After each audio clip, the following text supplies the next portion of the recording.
Давид, къде си, бе? Ударих си крака преди малко падна. Аре, стига са легавил, идвай насам! Не се бомбали, не мога да видя, да се прибирам. Човек, идвай! Не ме досвай, впесяш му!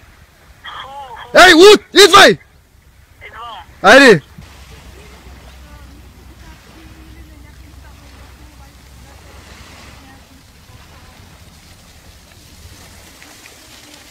Кажи, какво има, бе? Айде, трябва да тръгваме, не мога да чакам цял ден. Ама гледай какво стана, заради те ми са окали колелото!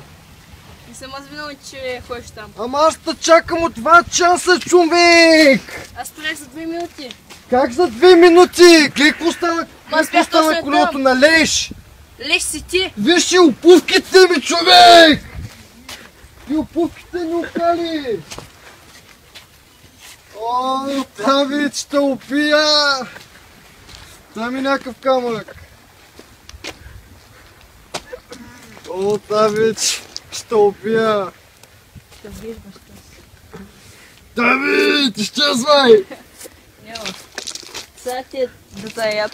Дит ме оставих там на пътя.